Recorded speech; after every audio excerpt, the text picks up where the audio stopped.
الغوث الغوث خلصنا من النار يا غوث الغوث خلصنا من النار يا رب.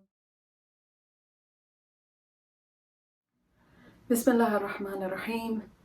الحمد لله رب العالمين، والصلاة والسلام على سيدنا محمد وأهل بيته الطيبين الطاهرين. اللهم صل على محمد وآل محمد وعجل فرجه الشريف.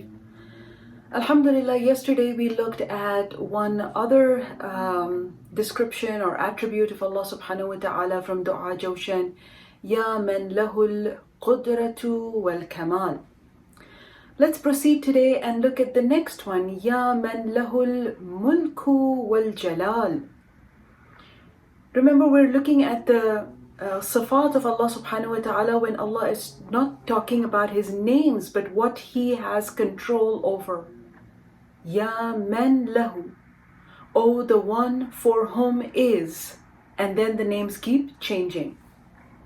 So today the names are al-Mulku wal Jalal.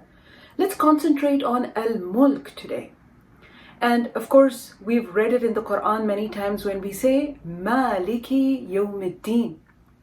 But sometimes the scholars tell us that it comes either from Mulk, Malik, or Milk, Malik. Is there a difference between these two, Mulk and Milk? Well, for our purposes, I don't think there is a big difference in the general understanding, but some of the ulama have told us that there are a few deeper differences.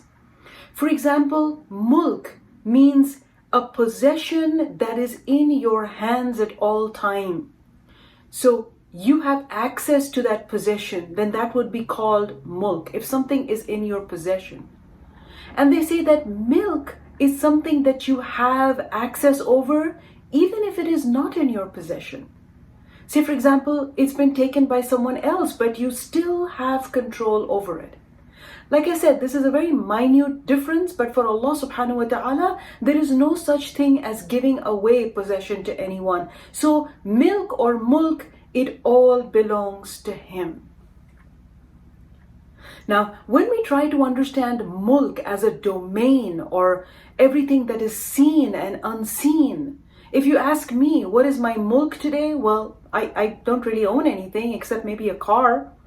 And that could be my Mulk. But if you look at big kings that have gone in, especially in the Quran, and we look at who had Mulk. So the Mulk, when you think of Mulk, you think of the story of Hazrat Sulaiman, the Prophet Sulaiman. And you say, yeah, he's someone in the Quran who actually asked Allah subhanahu wa ta'ala, Mulkan, give me Mulk. Give me this huge property. And Allah gave him that. He became this great king. And yet, when Allah says or reminds us in this part of Dua Al-Jauwshan Al-Kabir, Ya man lahul Mulk.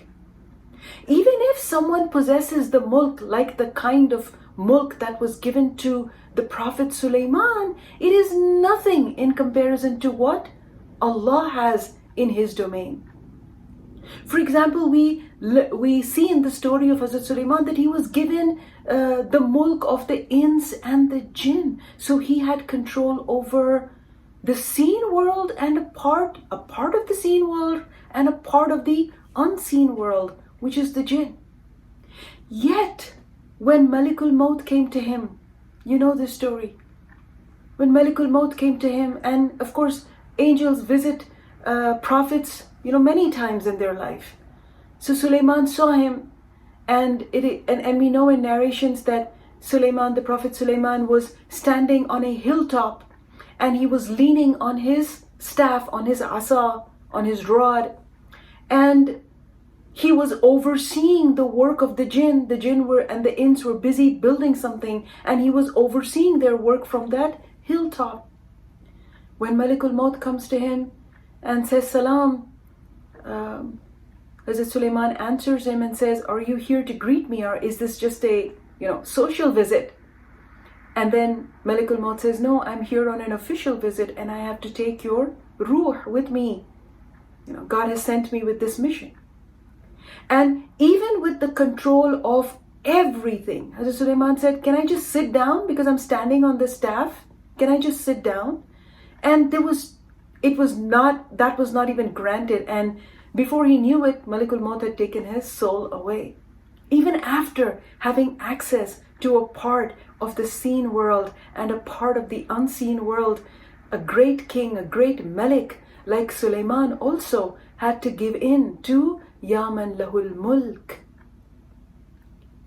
And it was only after several days, when the ants or the termites actually ate up the rod and then the body of Hazrat Sulaiman fell, that did the ins and the jinn realize that, oh my God, he's been dead for days. That is the kind of mulk and access and ownership and possession that Allah subhanahu wa ta'ala has. Well, what does this have to do with you and me? How can Ya man lahul mulk make us a better person?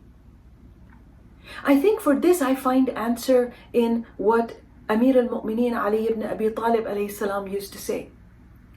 And I think when we hear, and I'll share the dua that he used to say, and it reminds us, at least for me, it reminds me that if I want value in my life, and if I want that worthiness in my life, then I need to learn to give myself into the possession of Allah subhanahu wa ta'ala.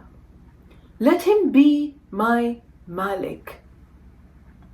And you know what Amir al-Mu'mineen, or what I'm going to tell you about Amir al-Mu'mineen alayhi salam, when he used to say, كَفَى لِي فَخْرًا أَنْ أَكُونَ لَكَ عَبْدًا. He used to say, God, it is enough for me to feel pride and to feel a sense of belonging and to feel a sense of worth. Of course, I'm just expanding on the meaning of what he said. It is enough for me, for me to feel special about myself, for me to feel proud about myself, and for me to feel the worthiness in myself, if I can give myself to you as an abd, as a servant.